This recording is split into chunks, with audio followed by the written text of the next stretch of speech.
got a twin right here.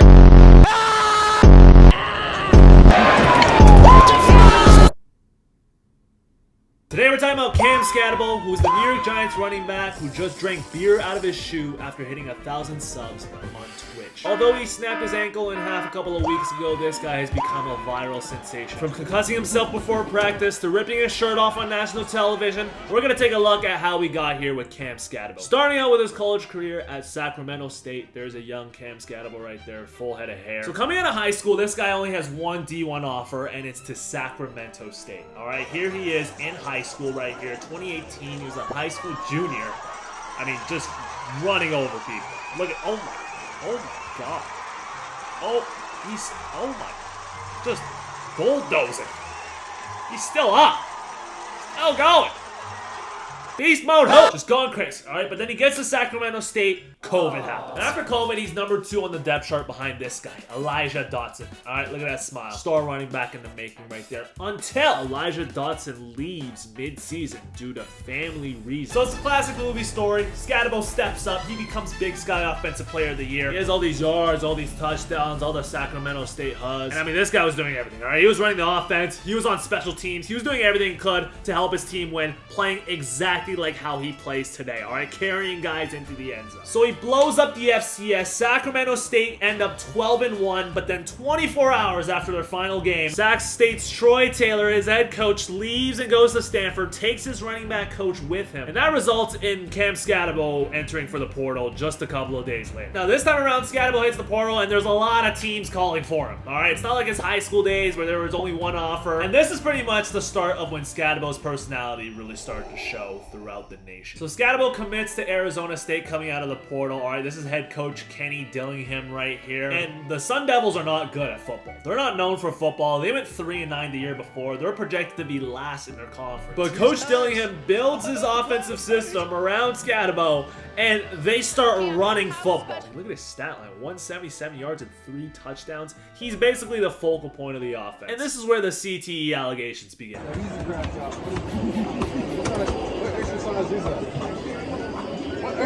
I like how his own teammates are confused. Even Antonio Brown, the CTE king, is recognizing this video right here. I mean, this is just absolutely insane. But it gets weirder. Ryan Clark recalls declining to eat Cam Scatable's crotch candy. And his mom would give him a plastic bag of candy. He would take that plastic bag of candy, and while he ate that plastic bag of candy, he would not take a shower before he came out. He would stick it in his pants. And I appreciated him. He pulled him out his pants and he goes, RC, do you want a candy? Hell no. What makes you think I'd eat your crotch candy? Leave a like if you would have eaten the candy. I don't know what to make of that. Alright, a kid stuffing candy up his ass. But the team is winning, and this guy's running nuts, alright? This guy is taking over college football. His running style is infectious. This guy is running headfirst at every defender he's seeing in his way. And Arizona State, led by Cam Scatable, they do so well that they end up winning their conference. They win the Big 12 championship after being projected to be the worst team in the Big 12. All because of Cam Scatable. He carries them all the way to the college football playoff. All right, this is absolutely nuts. It's story of the year. Arizona State is not known for their football, but they are the 4 seed. Now, the college football playoff system is a bit weird. All right, God. Basically, the college football playoff is determined by the committee. This diversified group of human beings right here, they are the ones that determine who gets to play in the college football playoff. Now, this diversified group is... they're pretty bad. Or I should say they're accused to be pretty corrupt, alright? And Arizona State, although they are a 4 seed, they're not looked at as the 4th best team in the country. And in short, the reason for this is because Arizona State plays in a conference that is generally weaker than, let's say, at the SEC, where you have teams like Alabama and Georgia, or the Big Ten, where you have teams like Ohio State and Michigan. But because in college football, there's basically 4 major conferences, and Arizona State won one of them, they are regarded as a top 4 team when it comes to seeding and determining how the tournament bracket is going to look. And so they come up against Texas in the Peach Bowl, all right? It's the quarterfinal of the college football playoff, and they're a 13.5 point underdog, which basically means they're not supposed to win this game. They're not even supposed to hang around. They're supposed to lose by at least 2 touchdowns. And Texas is the 5 seed, so they're ranked lower than Arizona State, but Texas is Texas, and they're the favorites for this game. So we get to the Peach Bowl, 4 seed versus 5 seed, Arizona State versus Texas. Cam Skattebo is vomiting. This guy ate a croissant breakfast sandwich, says he overloaded on chugging water and Powerade. This caused him to vomit profusely on the sidelines, which eventually caused the game to take a turn. I threw up. I drank too much water too fast, and I was kind of feeling sloshy. Feeling sloshy. And the craziest part is this guy ends up playing the best game of his life in the biggest game of his life after vomiting. All right, he throws for a touchdown. He's throwing up the Araceli. He's this ridiculous catch and run on the sidelines. Look at this guy, man. Look at him. Look at him stand up. Look at him. Look at him. No helmet. This guy's an absolute monster. They ended up losing this game, but he played so well, he ended up winning MVP of the game in a loss. 284 total yards in this game. I mean, this is something that never happens, all right? And this guy goes on a heater, all right? Nick Saban's calling him his favorite player in college football. I mean, this is Nick Saban. This is like the greatest coach in college football history. And he played so well and had such a good story that he finishes 5th in the Heisman Trophy voting, which is the trophy they award to the best player in college football. This guy was the 5th best player in college football. This guy. So, of course, he goes on and enters his name for the draft, all right? Now, scouts, they don't really know what to do with this guy. A lot of scouts are unsure about Cam Skattebo. You have this guy, he's only 5'9", runs a 4.6 540-yard dash, which is not ideal if you're a running back. And these are his negatives, all right? He lacks explosiveness and short area burst, lacks top end speed, won't win many foot races against NFL athletes, not a twitchy athlete or mover, all right? So basically, his athleticism isn't the best. And people are starting to question where this guy will go in the draft, all right? If you look at some of the, NFL scouts on ESPN, none of these guys have Cam Skattebo in their top 5 running backs for the draft. But then it happens. 4th round, 105th overall, Cam Skattebo gets drafted by the New York Giants. All right, his dream comes true. Look at this beautiful moment.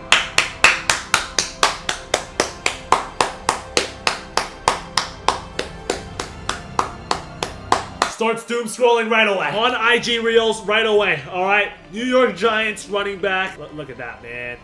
Gotta be happy for him, man.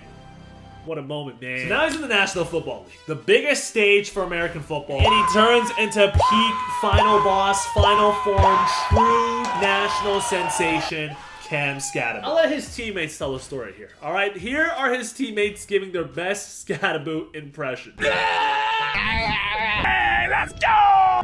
Oh! Shake his head. Boom! Boom! Oh!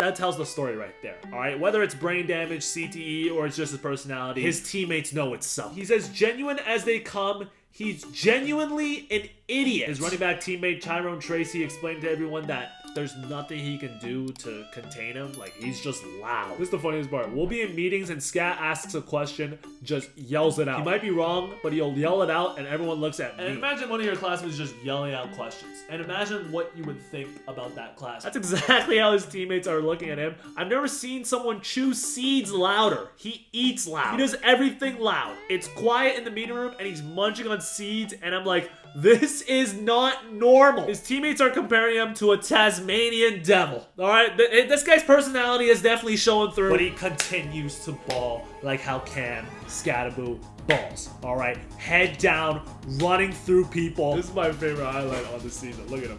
He catches a screen, gets blockers, gets in the end zone, and he's still running through people in the end zone. He doesn't care. Look at him. Look at him. He does not care at all. Look at his photo. This is just crazy. Like, what is he doing? But I think one of the funniest parts about this guy is this guy's actually a good player. In his rookie season, up until week 7, we're looking at fantasy stats because that's how we judge players here. He is the 8th best running back in fantasy points. This guy's outproducing Ashton Jeanty 7 weeks in. All right, and Ashton Jeanty, if you guys don't know who that is, he's a rookie in the same class who was the 6th overall draft pick. Skattebo was 105. They both play the same position, but he's playing better than the 6th overall pick. So this guy's growing his fan base off the field, increasing his lore, increasing his aura, and on the field he's running people over, putting up numbers, and along with Jackson Dart, their new quarterback, people are starting to rally behind the New York Giants until week 8 happens. tears his ankle up, and they lose Scadaboo for the year, alright? This injury is so bad, they couldn't even show it on the broadcast. He gets carted off, and Eagles fans are having a standing ovation for this guy.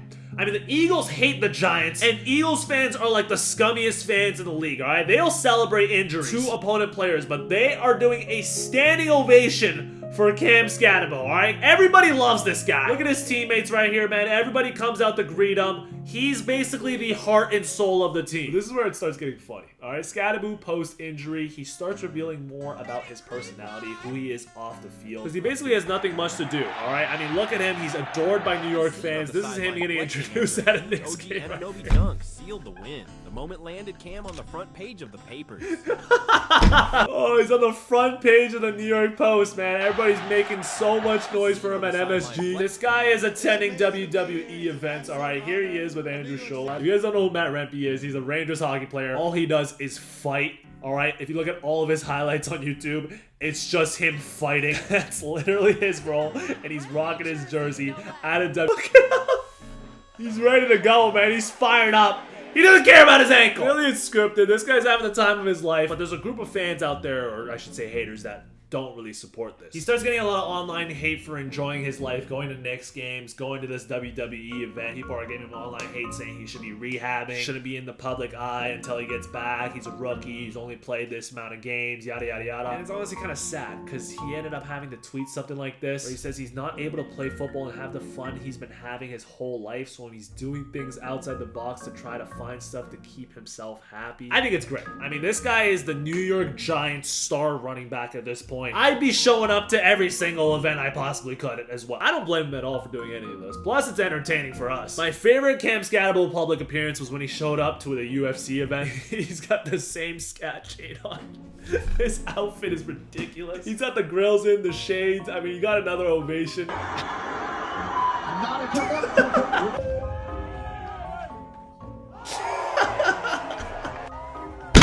What is this, man? I thought contracts usually had clauses against these type of activities. Are these guys brain dead? Who actually are believing this? No, there's no way. These gotta be trolls. And now he's spending his off time streaming on Twitch, alright? Which is showing more of his personality. Here's him giving an injury update to his ankle. He's expected to be back at the start of next season right here. Yeah, there it is. I can even move my toes and Alright, okay, yeah. I don't need to be looking at his feet for this long, but and that's also where this moment comes from, where he's talking to his Twitch chat about scratching his chin, shoulder. And recently he did a stream with popular streamer Neon right here. Here he is talking about his career, what he would have done if it wasn't for NFL football. Probably working for my dad. What did your dad do? Pest control. After football, I'm gonna be a cop. Or a firefighter. So he wants to be a cop or a firefighter, alright? He wants to be a public service guy. I thought this clip was funny as well, where he's asked to make a prediction about the Giants season next year. What's your prediction for next year? How do you think it's gonna go? Probably, I'm gonna say we're going to go like, with the 17 games. He doesn't know how I'm many gonna say we games go 12 and, do the math, 12 and 5? Do the math. Okay. Bro does not know the math. 12-5 is his prediction for the Giants next year. And yeah, that's pretty much the story of Cam Scadaboo. Let me know in the comments down below whether or not you think he has CTE or brain damage or not. I think this is just his personality. I hope he doesn't have brain damage. I think he's a character. I just hope he stays healthy. He actually seems like a really pure dude, a good dude. You know what I mean? I like Cam Scadaboo. And I can't wait to see how he plays next year. All right, thank you guys for watching this video, and I'll see you guys in the next one.